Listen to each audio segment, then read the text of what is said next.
Hello everyone, and welcome to Storytime with Lore. My first installment, I suppose. Is the audio alright? I don't want to start without confirming that. Let's see. Let's add a bit of, let's add a tiny bit of, reverb here and there. Hello, Clavdy. Welcome to the stream. Thank you so much for joining, and please sit back, relax, and enjoy your stay. Give me a sec. Make myself a little larger here. So, today we're going to be reading a story called Hex City, Niflheim. This was somewhat inspired by the bartending visual novel known as Valhalla, or VA-LL something something. The cyberpunk bartending action game. I wrote this quite a while back. I don't remember when I started, but there may be some discrepancies here and there. I apologize. I will fix them in the future. But I am currently in the middle of trying to experiment with this kind of thing, so that I'm also forced to continue it, because I think it has a lot of potential, honestly. I also want to know your thoughts about it as well, if possible. I'll just wait a little bit longer for everyone else to come on by. How is everybody here already? I see you're here, Clavdy. I hope you're all doing well. Please sit back, relax, and please enjoy your stay. Kick your feet up and grab some popcorn. And lest we not forget, enjoy the show. In terms of things that I plan on doing, I'm also thinking of doing some other stories. If you guys have any suggestions for the next story time with Lore, feel free to leave a comment down below after the stream, or comment during stream. I may be a little bit less responsive, depending on where we're at in the story, but, well, we'll see when we get there. I hope you enjoy nonetheless. And please, share this around if you like.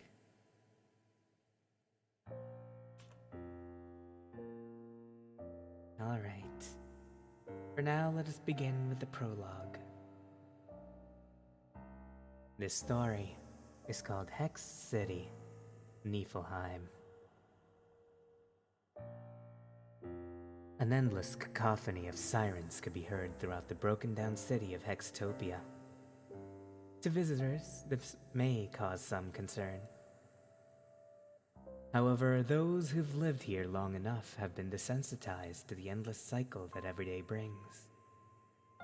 I sat inside a void filled with nothing but a TV, a futon, and a katatsu table.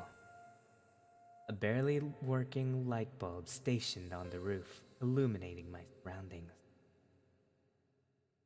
I took a glance at the neon lights that littered the city's streets outside of my balcony. A cold breeze rushes past, disturbing the stillness of the rickety billboard above my head. There, written in blinding transparency, "Welcome to your new exciting life." Sure, for those who've never had the pleasure of living here long enough, or live long enough for that matter. The lower parts of the city is brazen with the dying and the diseased, while those in the upper quarters live their days carefree. In front of me was a rainbow of light pollution that contrasted the stark emptiness of the room behind me. It's not as if I was particularly poor. I just felt more comfortable keeping my room in plain and simple. As pretty as the lights were to look at, you'll find that you'll get overwhelmed once you start living around them. I get up, dusting myself off and putting on my black and white work uniform. It used to be so hard to put on formal clothes, and doubly so walking around a city of noise and formal wear. But now I'm used to it. I put my black leather wallet in my back pocket and head to work. "Heading off, are ya?" A strange man greets me from the hallway. I think he said his name was Sully. He's a janitor of this complex.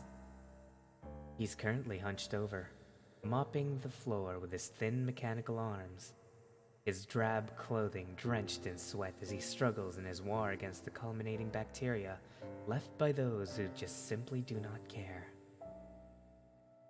He pauses as he stands up straight, 5'4" high, both hands resting on the blunt end of his weapon. "You'd best be careful out there today.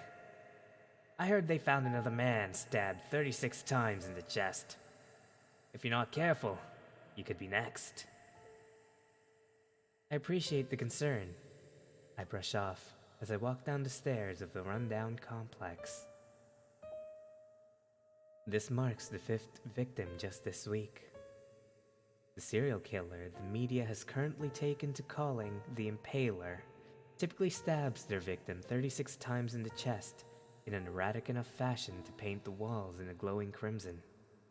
Yet, strangely enough, they still haven't found the culprit.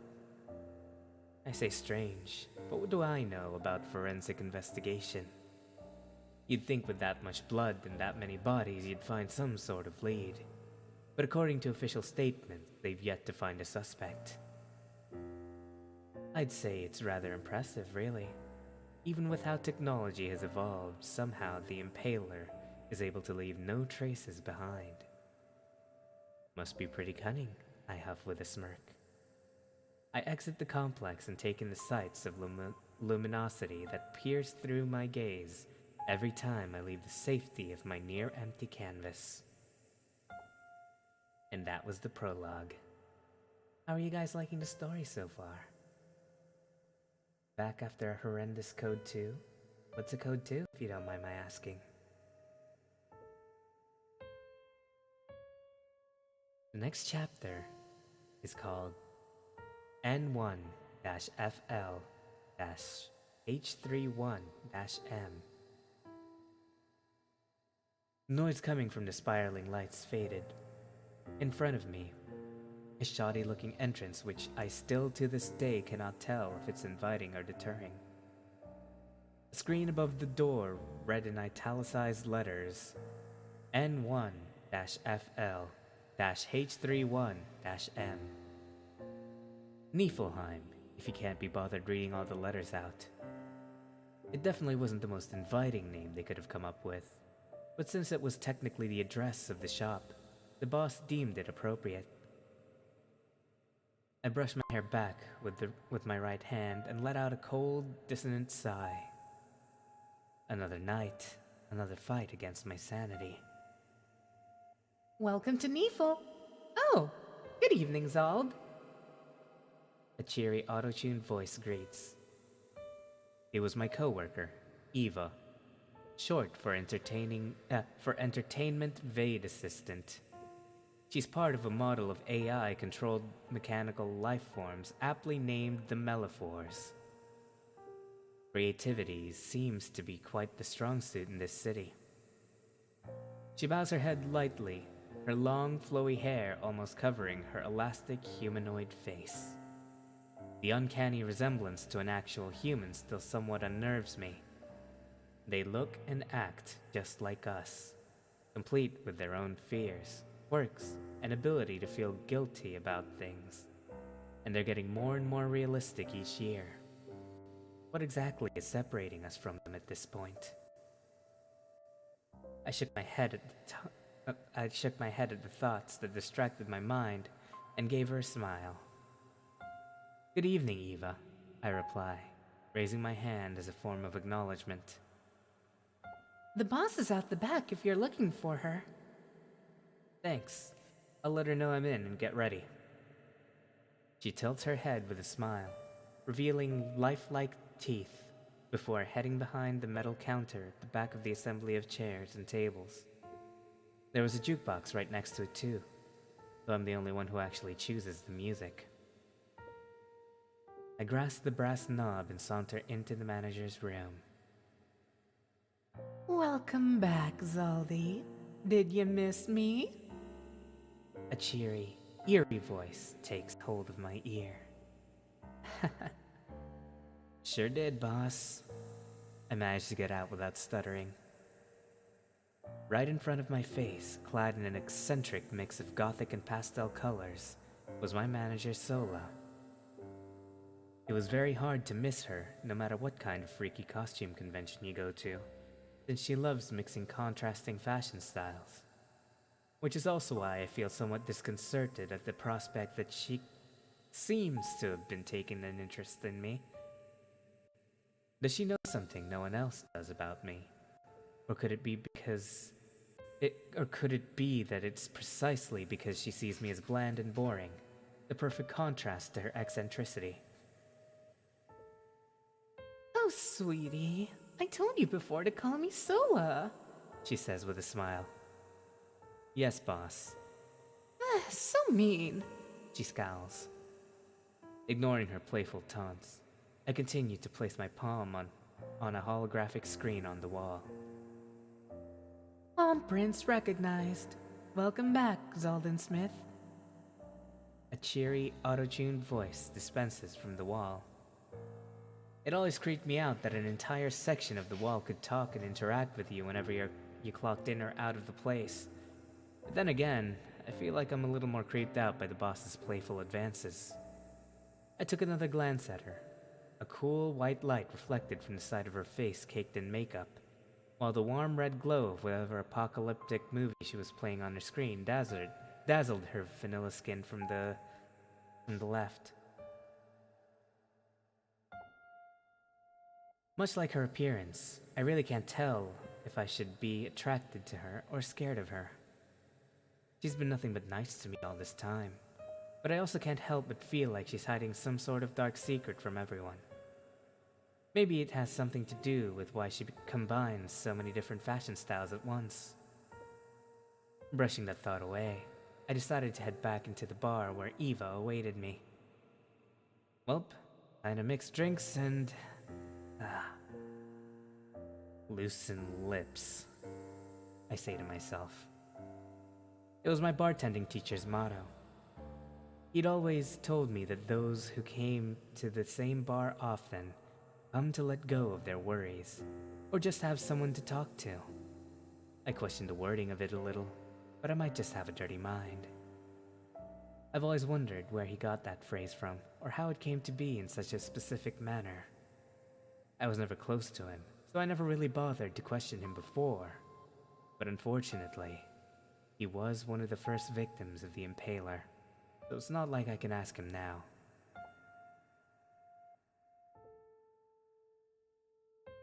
When I first heard about the incident, I was shaken to my core. My heart started beating faster, and I became more anxious the more I thought about it. But after 11 other people, you tend to get more and more desensitized to the news. Seeing or hearing that name became a sort of strange routine for me. It's not like I have anything else to do at home other than watch the news, so I guess it's not exactly strange that I'd feel weird not hearing about it. I get the workstation ready for the day and ask Eva to turn on the jukebox. Right away, sir. She salutes as she walks her way towards the retro-styled machine. A symphony of techno and jazz soon flooded the entirety of the floor. I can't help but bop a little bit to the beat, as if a snake charmed by a woodwind instrument. Only this time, it's the music coming out of the box and not the snake. Code 1. P. Code 2. About the story, 28 stab wounds. Indeed. Actually, it's 36 stab wounds. You know, you gotta get it perfect, you know. It takes 36 times each time to get the stab wound perfect. Chapter 2. Hell's Flurry.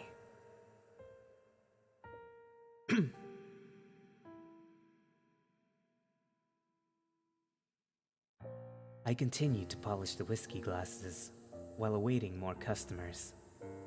It seemed as though this whole impaler business is taking a toll on, well, the local businesses. It certainly hasn't done us much of a favor, considering we've been open for an hour now, and we've only had 3 customers so far. A rather quiet bunch who like sitting alone and drinking away their worries. I hadn't seen them before, but I guess it's better than earning nothing for the store. Hey, robot. A rather old and disgruntled shout came from one corner of the room. Yes, sir. Eva exclaims as she prances towards the bearded old man with a hat.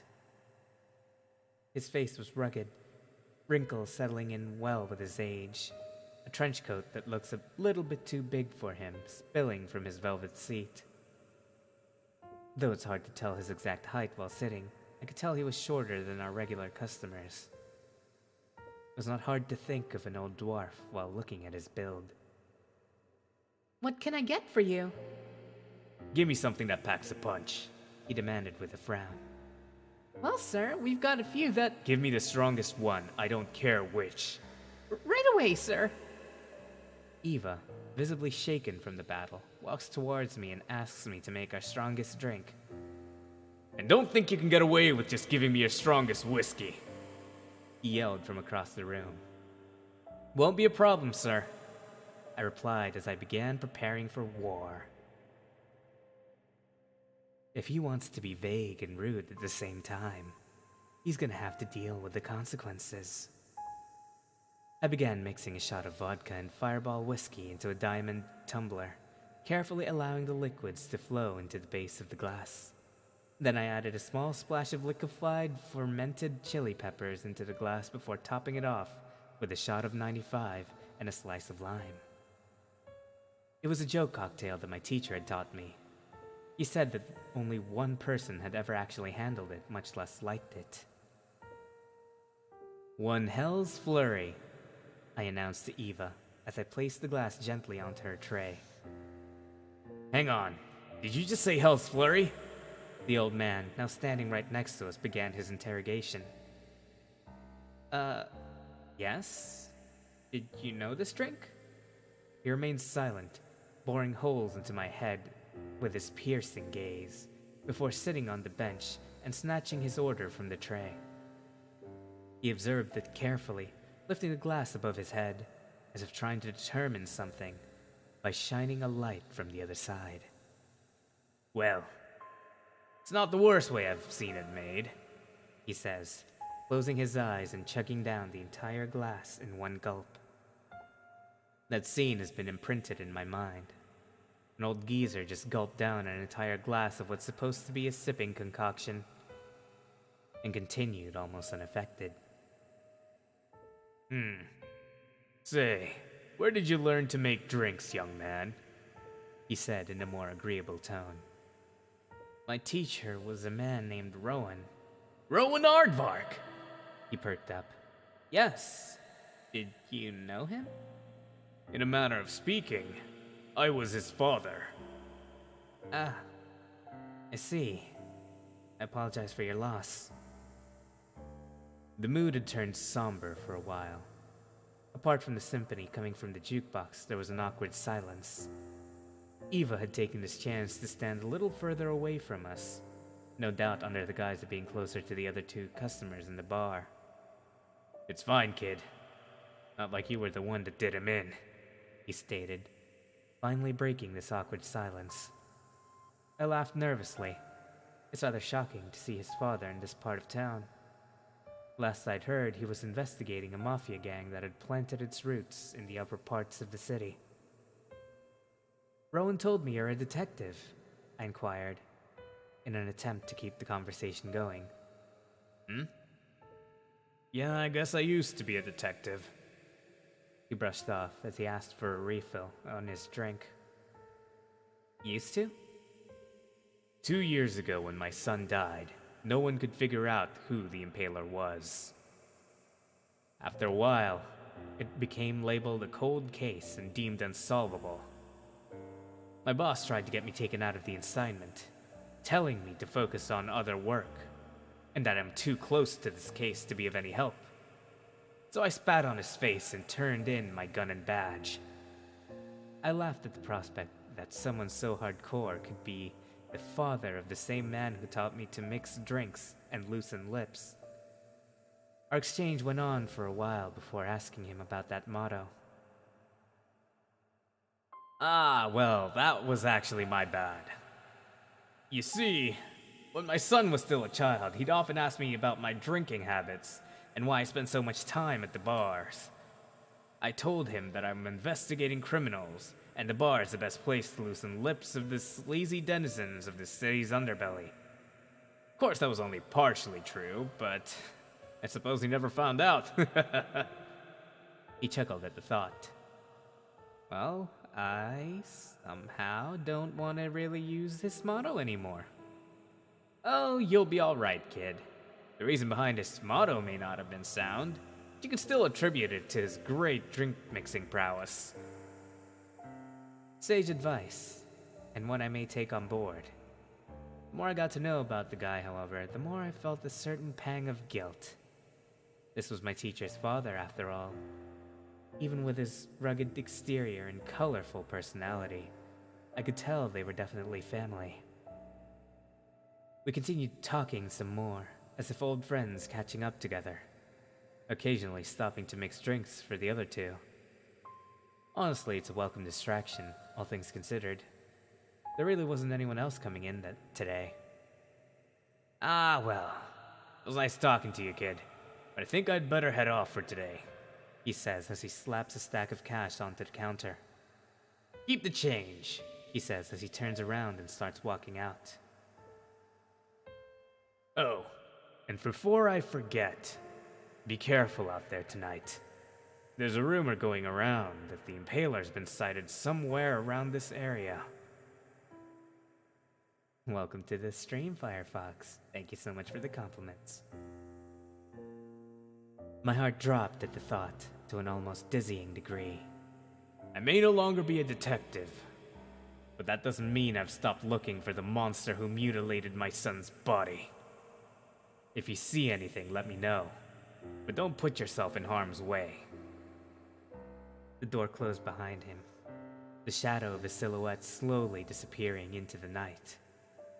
I felt rather sick at the thought that people were sighting this serial killer in the same neighborhood.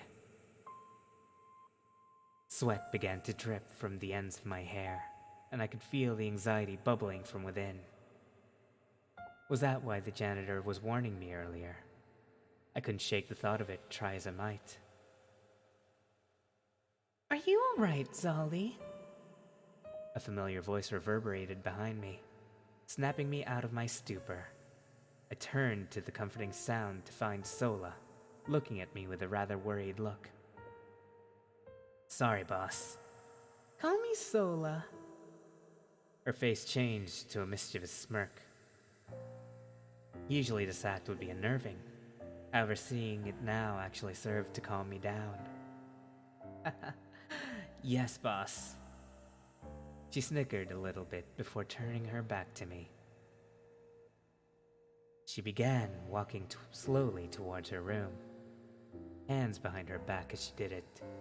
It almost felt like a dance, the way she moved.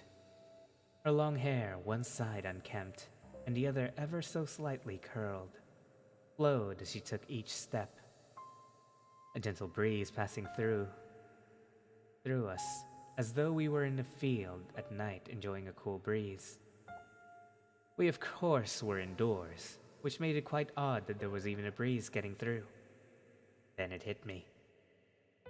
"Boss, you need to stop using the fans for your exits," I reprimanded her before going to turn off the fan. Aw, but Zaldi! She pouts like a spoiled child. "No buts. Customers don't want it to be any colder in here than it is out there." But all the customers have gone home. Huh? I looked around the store and sure enough, there were no customers to be seen. Eva, like usual, is cleaning the tables and chairs with some general purpose sprays and a towel. But apart from that, there wasn't a soul to be seen. I stood there in disbelief for a second before I felt my boss's gentle touch on my shoulder. Zaldin, you seem rather off today. Why don't you head home early? I'm thinking of closing the shop now anyways, since I've got someplace I want to be. It had been a while since the boss took her serious tone with me. Suddenly, I felt like I was the child being nagged by their mother. She may like to play around, but I can tell she feels responsible for me and Eva. I relented a little before giving in and heading home under Sola's orders. And that was Chapter 2, Hell's Flurry. How are you guys liking the story so far? Any thoughts? Gonna listen to this till you fall asleep? Fair enough. I hope you have a wonderful sleep, Firefox. Chapter 3, Shadows. The walk home seemed longer, and was definitely more tense than the walk to work. The rainbow of luminescence had been dimmed in accordance to the lateness of the day, and certainly I was more jumpy than usual.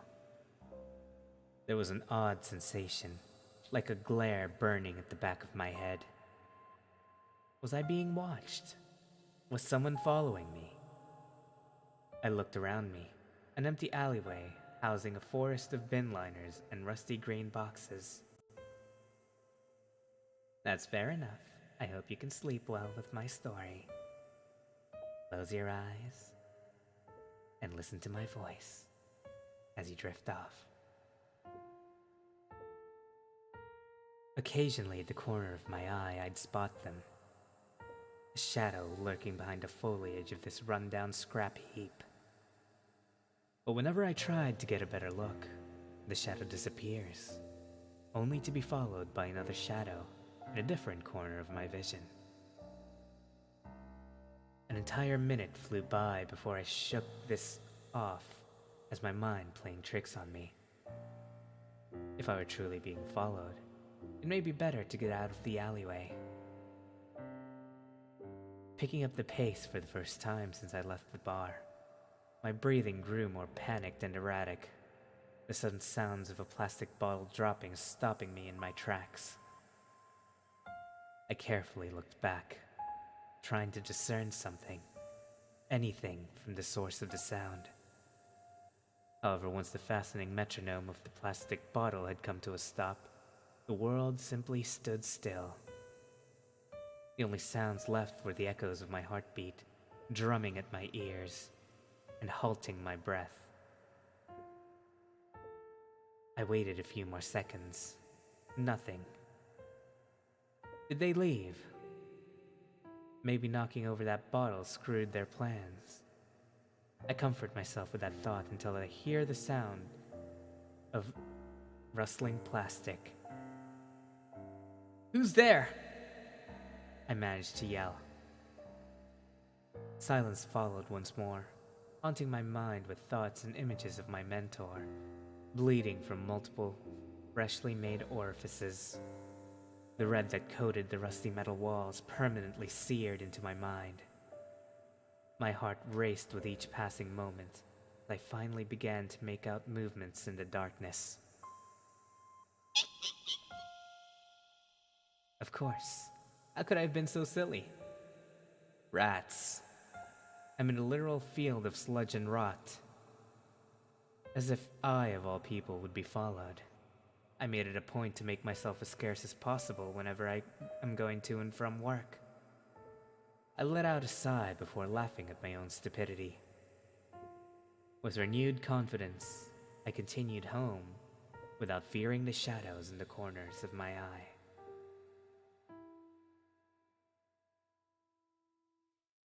Chapter 4. The R3-S-PIT3 Respite. It took a while, but I finally made it to the front of my apartment.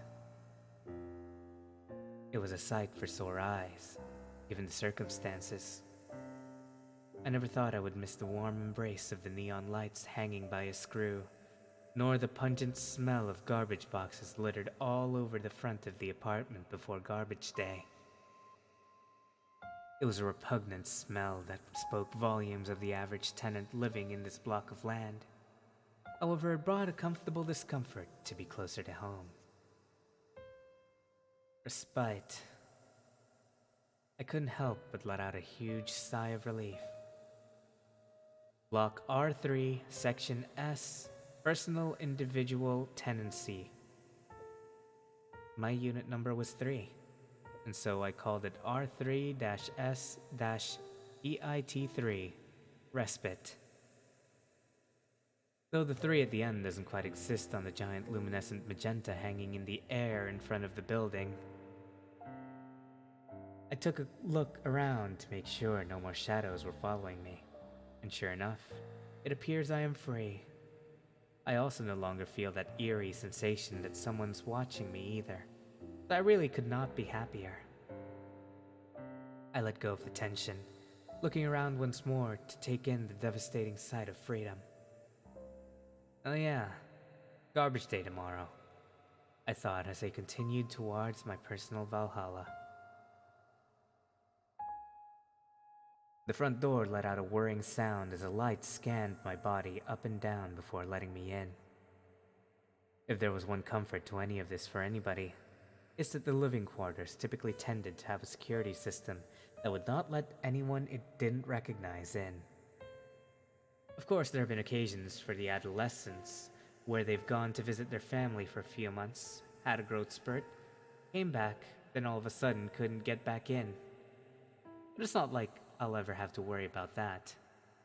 I'm already well into my mid-20s, and I definitely won't be changing, unless I suddenly lose or gain a lot of weight. I walked towards the vertical metal slabs at the end of the room, pressed onto the buttons beside them. You'd think by now elevators would be a lot faster, but unfortunately that wasn't the case. Hex City houses some of the most brilliant minds this world has ever brought forth. If you are a researcher and fancied yourself to be at the top of your field, you'd likely have been brought to Hex City to help develop everything. Luckily, thanks to those pompous white coats, we've got bullet trains that levitate through magnetism, floating shop signs, demelophores, and holographic wrist phones. But the one thing they've decided wasn't worth the effort fixing was the elevators. Ding! The metal slabs begin to open, and I prepare myself for the slow ride up. Breaking side to side, ever so slight, the rusty metal box carried me up to my desired floor before reopening the doors. Ah, back so soon, are ya? A familiar voice announced their presence. There, standing in front of me, was the same short man I saw earlier today. His mechanical arm clutching his still organic left as he stretched his arms in a circular fashion. My shift just ended, so I'm out for a smoke. You should join me later on, he said cheerfully, reaching for an oddly shaped tube in the breast pocket of his khaki vest. "No thanks, I don't smoke," I politely refused, continuing past him towards my room. "Well, your loss. More for me then." He bellowed out a laugh as the elevator doors shut behind him. Come to think of it, I'd never actually seen him leaving the building before. Usually by the time I get back from my shift, he's gone already. He doesn't exactly live in the building, so it's not like he's ever had a reason to stick around. And I doubt he'd want to be friends with anyone in this cesspool of a building. The average tenant was either a grotty mess or eccentric, bordering on crazy. I'd like to think I'm an exception to that rule, but considering what my life revolves around, well, let's not get into details about my boring life. I grab my black leather wallet and press it against the card sensor screwed onto the side of the door. A beep could be heard, followed by the distinct clicking sounds made by the door folding in on itself like origami.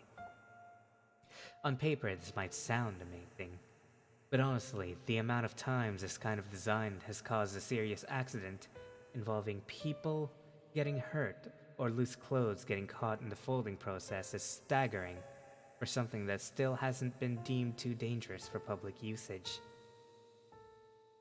I recall my first day at work in Niflheim. I myself ended up late because my tie got caught in the damn thing. It's also why my uniform no longer included a tie in the first place. Not that it was ever standard or a policy. Solely just thought it would look great on me. Personally, I've always preferred a loose formal look to the normal uptight ones anyways. Rolled up long sleeves, first and last two buttons undone, untucked shirt. Unfortunately, I myself don't have the courage to do it, but I'm happy enough as it is to be wearing something better than the repurposed pillowcases some of the city slum dwellers have on. Walking through my room and undoing the bin liner from my disposal box, I began exiting the building once more. Hello, Brandon. Welcome to the stream. We're currently reading Hex City, Niflheim, a story that I began writing a long time ago, but never ended up finishing. I'm hoping that by streaming this, I'd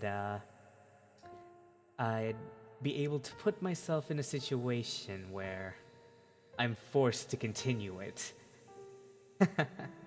So if you guys enjoy it, I may end up continuing it faster. Who knows? That was chapter 4. Yeah, kind of. I do hope to one day take this to a publishing place. And I assume once I publish it, I'll eventually have to get rid of these, I assume once I get it published, if I can get it published, I'll have to take these videos down. But in the meantime, I hope you guys enjoy nonetheless. Chapter 5. Sully Your Pride. Well, look who it is. Sully smiled, revealing yellowed teeth. Hello, Yum. Welcome to the stream. Thank you so much for joining, and please sit back, relax, and enjoy your stay. You change your mind? I still don't smoke, Sully, I responded with a sigh. Then don't smoke. Just come hang out for a bit. I throw the bag of trash into one of the foul-smelling boxes resting on the sidewalk and reluctantly stand near the janitor, keeping about a 3-meter gap between us so that I'm not in direct collision course with his secondhand smoke. This might be the first time we've talked like this, huh? Guess it is, since I usually come home at a much later time. We end up exchanging general pleasantries for a bit, talking about the grotty building and work. But then... So, did you hear that the Impaler was supposedly sighted around these parts? The cyborg cleaner asked with a more grim-sounding tone. My heart skipped a beat, and I couldn't help but take a step back, just when I thought the subject had been dropped. He'd brought it up once again. No need to panic, kid. There have been multiple reports of the Impaler all over Hex City, he assures me with a smile. You're not scared? I'm pretty old myself anyways. Got some gray hairs already, lost my arm during a factory cleanup, when some of the prepubescent shit for Brain Jr. pressed the on button of a machine while I was cleaning by accident while messing around with each other. If he was in this part of town, he'd honestly be doing me a favor. Ha ha ha ha! He bellowed out a laugh and I sighed. Well, it's good to know you're so chipper about everything. But I mean, aren't you worried that some of your friends might be the next target? Nah, don't really keep up with anyone, to be honest. I have a few acquaintances from work, but that's all they are, really. What about yourself? Well, there's a sentient talking wall, a mellifor my boss fished out of the dumpster, and the boss herself. But other than that, I guess I generally just tend to keep to myself, I guess. Best that way anyways. You wouldn't really want to get involved with most people in the lower parts of town. Bunch of mouth-breathing, disease-infested, drug-hustling failures, if you ask me. I assume you're unhappy with living down here. Oh no, living down here is the fine part. It's the other people who live here that's the problem. He begins breathing in more of his cigar. If you ask me, having the Impaler around is a blessing in disguise. After all, the more he kills, the more interesting cleanup jobs I get, and the less people I have to deal with. Not sure where to begin with what I just heard. This man who hates people invites me to have a chat with him. Tells me he hates people and loves the Impaler. Well, if he kills too many... Wait, hang on. Well, if he kills too many people, doesn't that mean there'd be less people to make a mess for you to clean up? I questioned with a barely hidden snigger. Kid, so far over the last 2 years, the guy's killed over 60 people, and my workload has yet to lighten for me. Not to mention that about 10 people die a day from this place anyway, so it's not like the concept of a necropolis is new to the city. At least not in the lower parts it ain't. He was right for the most part. So many people die in the lower quarter of the city that a serial killer isn't big enough news for the people in the upper parts of town to care. Unless, of course, someone from the upper quarters were to die. The precincts down here don't exactly get paid enough to do proper work either. So a lot of mysteries tend to get left unsolved unless there's a bunch of obvious evidence. Well, I should get going. Sully crushes the remains of his cigar with his mechanical arm before throwing it into the garbage box and dusting his hands. I'm headed back up to the middle quarter for a drink. Thanks for the talk, kid. What's your name? Zaldin. See you when I see you, kid. With a wave from his mechanical arm, he began walking away. Aside from his rather desensitized point of view, I didn't mind talking to him too much. I've definitely had to deal with worse customers during the peak seasons at the bar. One time, some flashy old man wearing clearly fake jewelry brought his cat and wouldn't dine in without it, claiming that it was his support pet. It peed all over Eva's foot, and she began crying. Pretty soon afterwards, the boss came out, grabbed the chair, and chased the two out of the shop. That memory still makes me laugh. But before the boss came out of her room, it was turning into a pretty bad day. I let out a melancholic sigh before heading back up. And that was Chapter 5, Sully My Pride. Chapter 6, Amuse Me. Ring, ring. The blaring sound of the phone beside my bed brings me to a rather rude awakening. I peer through my half-open eyelids while reaching towards the direction of the ringing. Hello? I managed to get out. Ah, Zombie, glad to hear you're awake, Replied a familiar voice in a sing-song tone. Barely, I replied with a tired snark. You know, you really ought to get yourself a wrist phone so I can reach you easier. I wanted to check up on you when you got home, so I tried calling you last night, but you weren't answering. I was so worried, you know? She continues. I myself haven't ever truly fancied wrist phones. Hell, I'm still not used to the biometric scanners at the entrance of every residential apartment. It feels like a little bit of an invasion of privacy if you ask me. But again, it's rather useful for keeping criminals out of your living quarters. Sorry, boss. I ended up talking to the janitor for a bit after I took out my garbage. Honestly, if you don't want to get a wrist phone, you could at least buy a phone that has an answering machine so that I can leave you some loving messages. I shuddered at the thought of Sola bombarding my answering machine with cringy pickup lines or dialogue from some crappy apocalyptic rom-com she's been watching. But an answering machine may not actually be a bad idea. This phone was a hand-me-down from my mother from before I had even moved into Hex City. And it's continued to work anyways, so I never really thought about getting another phone. Maybe it's time for an upgrade. Well, I gotta go for now. I'll see you tonight for your shift. Yeah, I'll see you later, boss. Thanks for checking up on me. Call me Sola. Sure thing, boss. So mean. You know what? I'm not gonna hang up until you call me And with that, I hung up the phone and got off my bed. Turned on the TV to listen to some news while I got freshened up. Coming up, the number of corpses piling in the lowest district of the slums continues to increase without stop. What is the cause of this, and what did the general public think? More details to come after these short few messages from our sponsors here on A News. I turned off the TV after I finished brushing my teeth and getting dressed.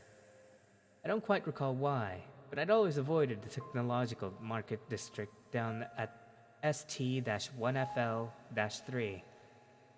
The markets are blindingly flashy at night, so I've always disliked it. But mornings should be better, right? There's only one real way to find out, and that's to go. I picked up my black leather wallet and placed it in the back pocket of my black dress pants before heading out. And our upcoming sponsor, Raid Shadow Legend. Joking. I technically could. I have been offered sponsorship from them before, but nah, I'm good. Maybe if I'm desperate for money. The morning light was still rather blinding to me. I've always been a night person. The night shift jobs are more agreeable with me. The garbage boxes that had littered the streets were gone, and yet a faint odor still lingered in the air. It'll likely clear up by the afternoon, of course, but for now I'll trudge on through. I'm headed up to the middle-class districts to begin with, so the smell should dissipate regardless. Heading east, I walk past a fairly big rat being chased by a tabby cat. I don't see a collar on it, so it was probably a stray. The two disappear into the darkness of a nearby alley that separates two apartment buildings.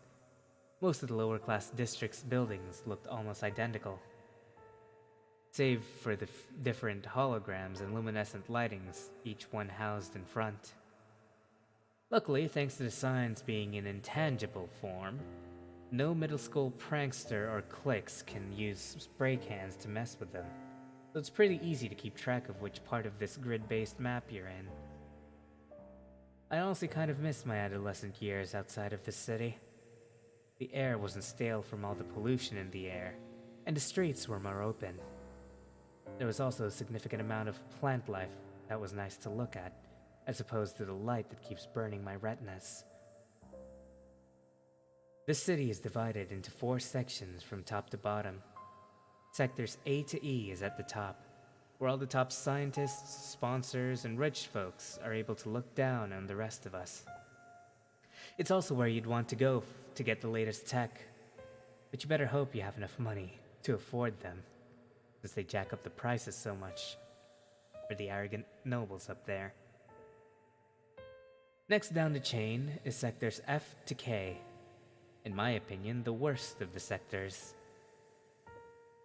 People who live in that place always seem to have this inferiority complex that causes them to lash out at anyone who's of lower status than them. They're probably trying to compensate for falling short of being considered part of the higher echelons. The home base for the city's defense force is also located there too. Officially, or at least according to what's been allowed on the media, sectors A to E are so full of advanced humans and tech that they have no use for human-based security teams. So unfortunately, the second highest in this semi-unspoken hierarchy is also where most of the manpower goes. If you get stationed there, you're basically set for life without much risk to your life. You'd think they'd station more guards in the lower quarters where crime rates are at its highest, but I digress.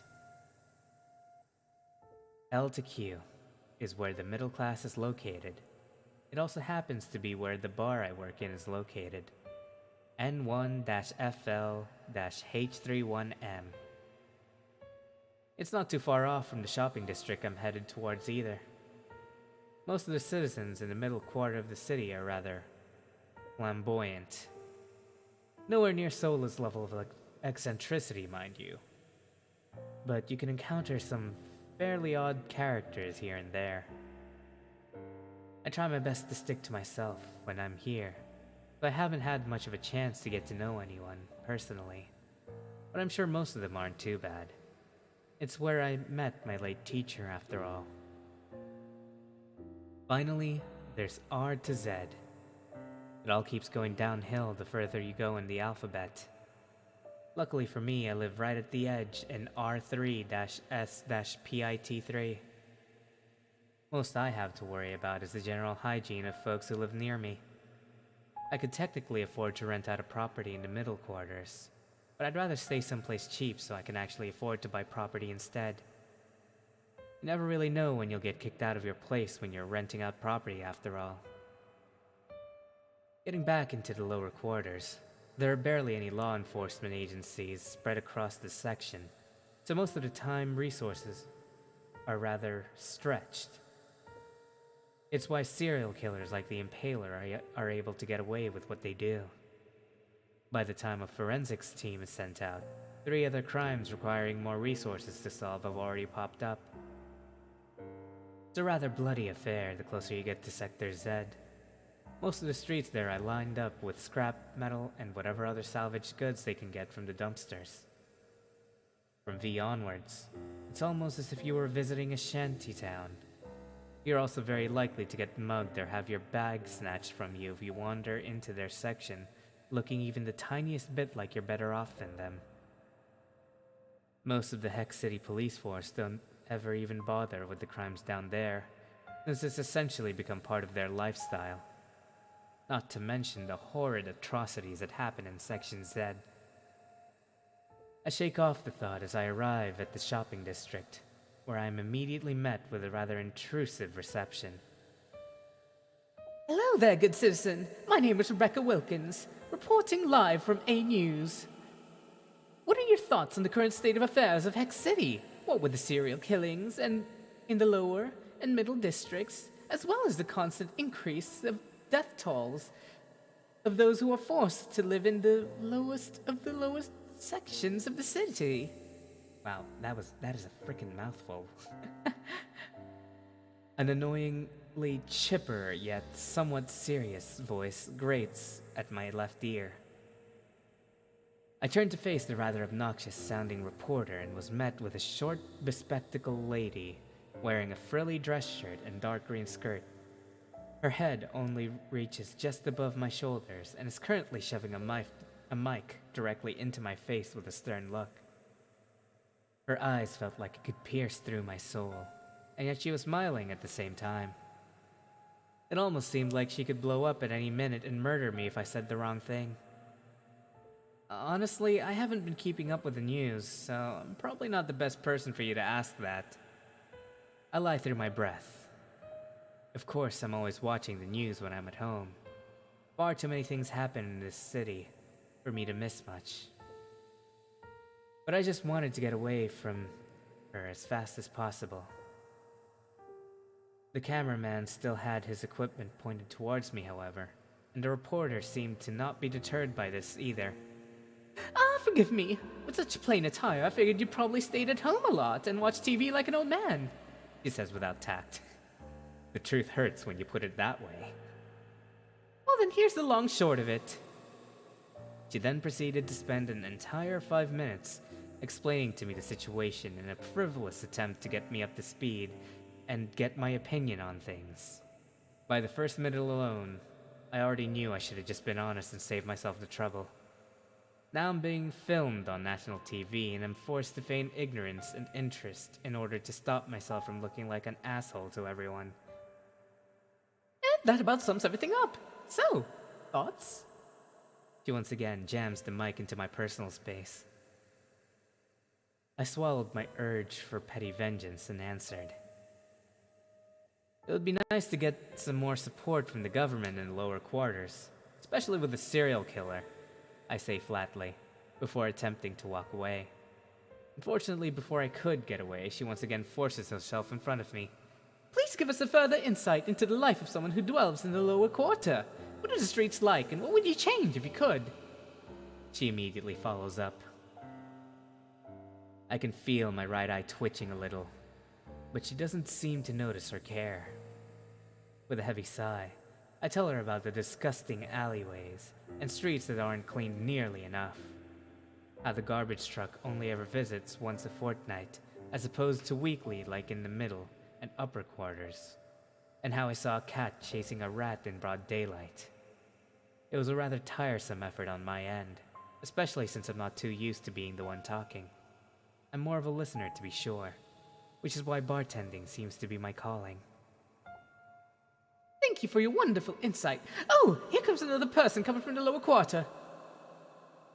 She, along with her camera crew, all decide to chase after the next victim.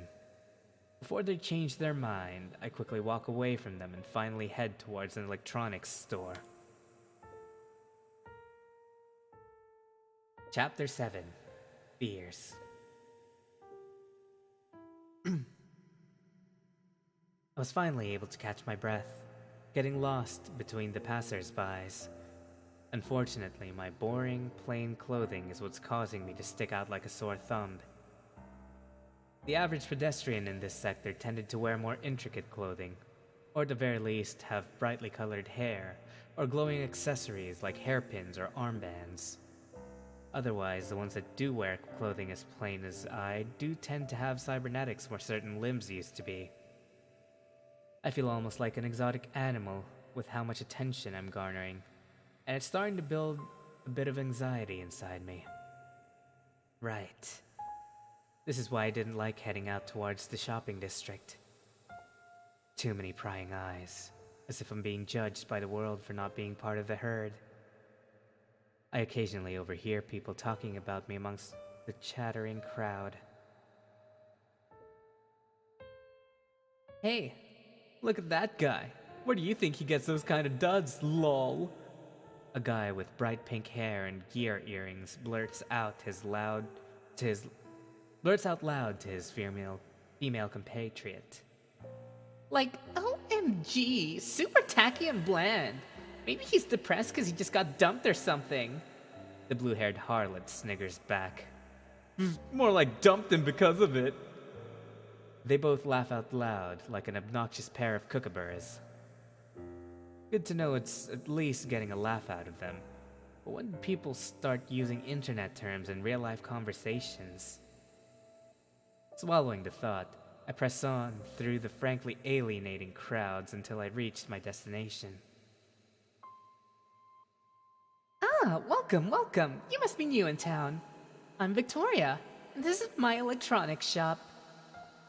A girl with red streaks on her otherwise dark hair welcomes me with gusto.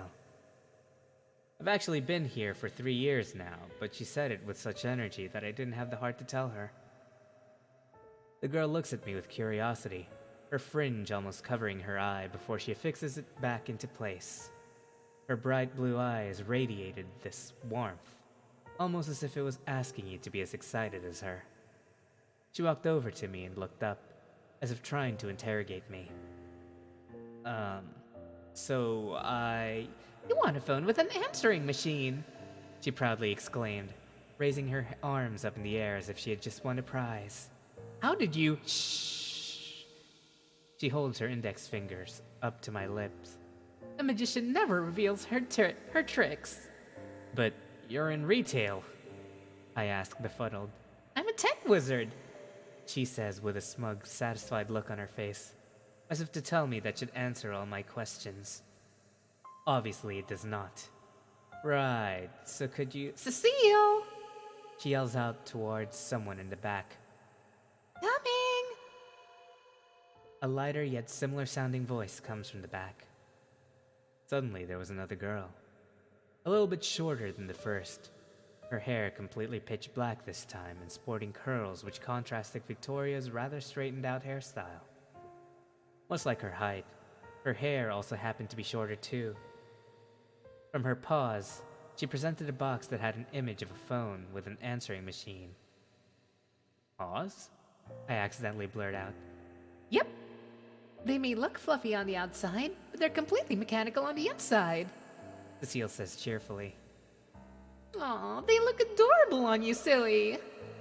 Victoria playfully teased as she held Cecile closely and snuggled her face into hers.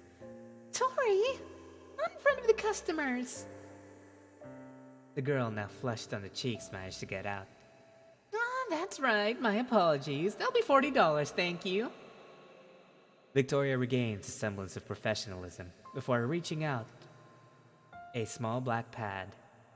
We only accept cards here, unfortunately. I hope that's all right with you. Cecile says with an innocent puppy-like smile. I did get some cash from the old man the other night, but it's not like I mind either way. Besides, who could possibly say no to such an innocent smile?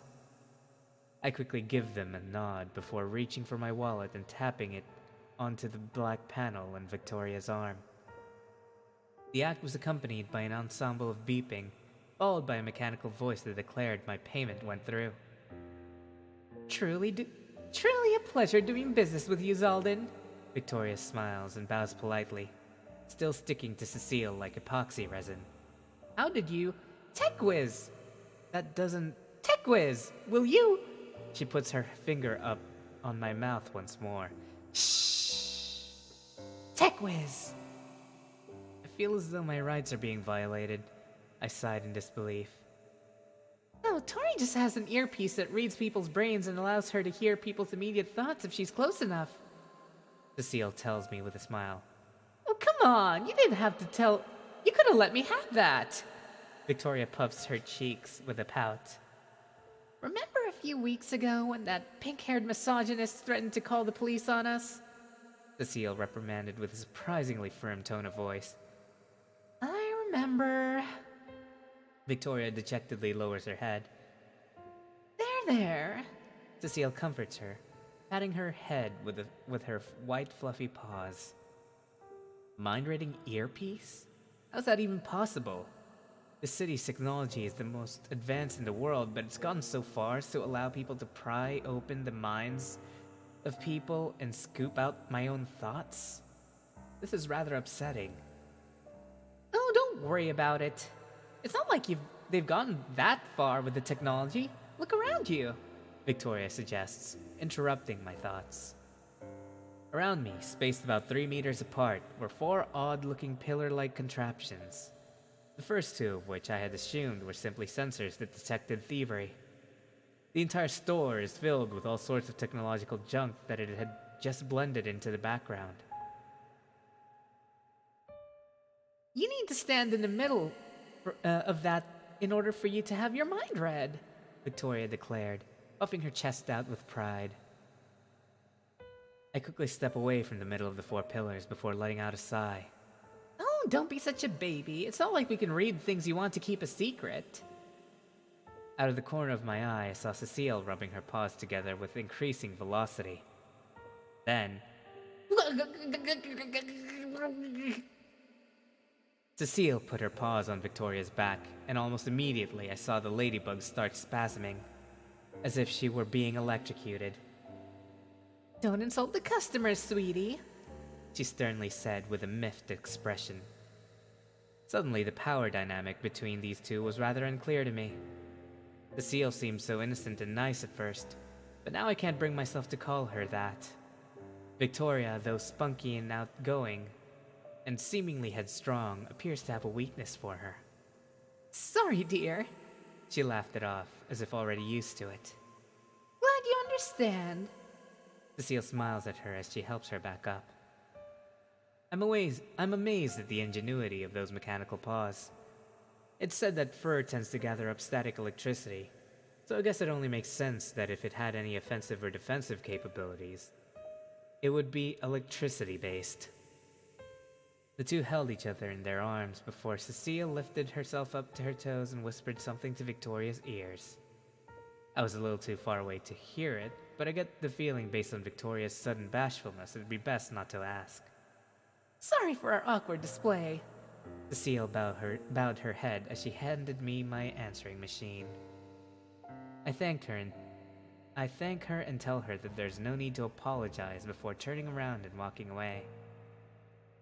The two seemed rather happy with each other despite their individual quirks. I'd always wondered what it would be like to have a relationship like that. But I guess legitimately feeling things for people is still a fear I have. Speaking of relationships, sounded like that pink-haired guy with that blue harlot that insulted me also tried having a go at them. Based on the little information I've heard from them, I wouldn't be surprised if that guy made life harder for everyone he met. I've had my share of those types of guys in the shop, but at the very least they all had the decency to hide that they were just being nasty.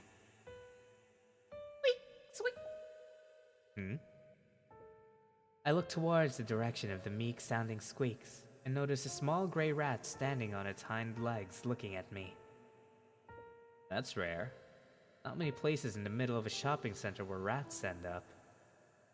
Suddenly, a familiar foreboding anxiety filled my body.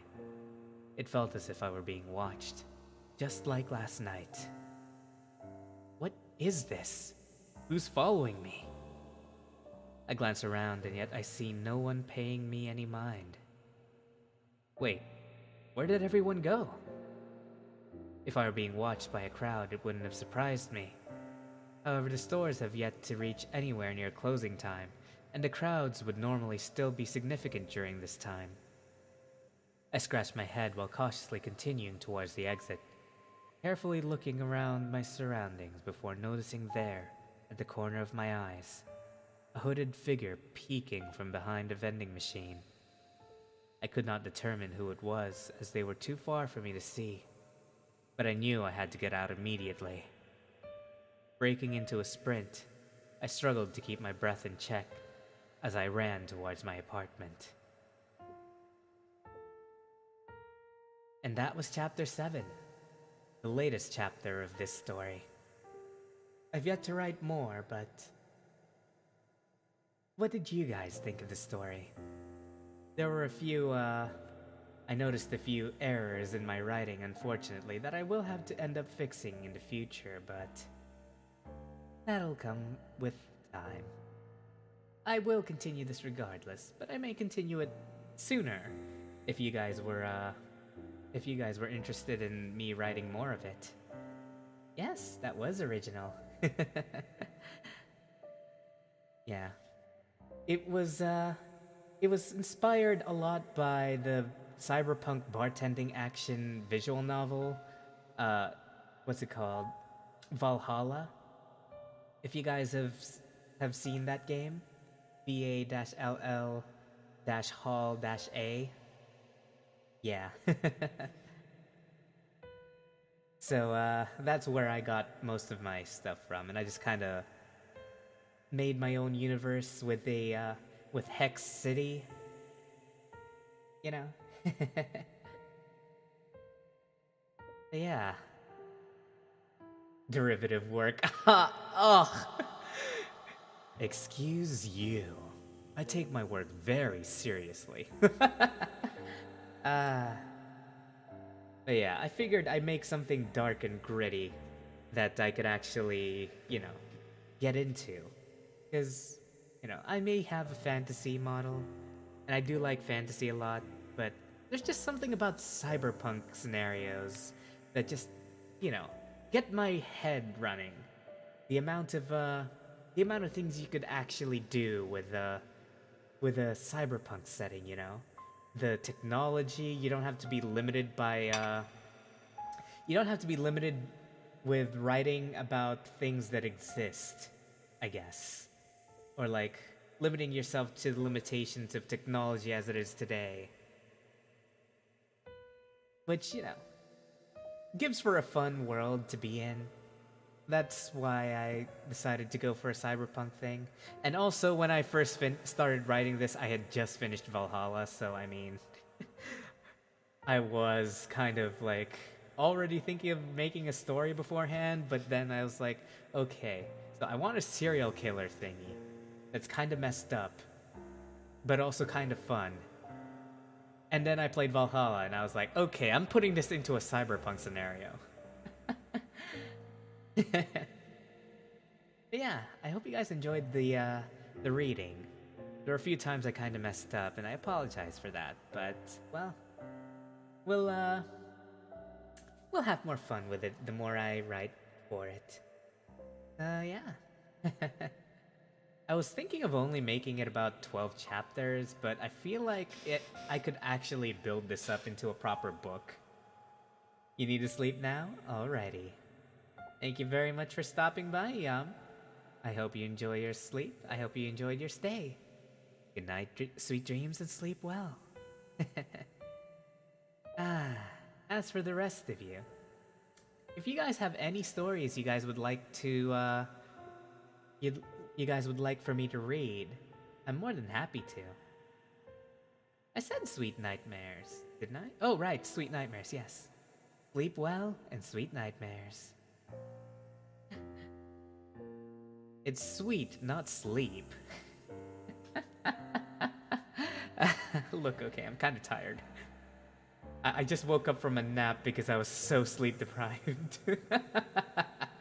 But yes, if you guys have any stories you guys would like me to read instead, in the meantime, while I'm writing more of the chapters, please let me know.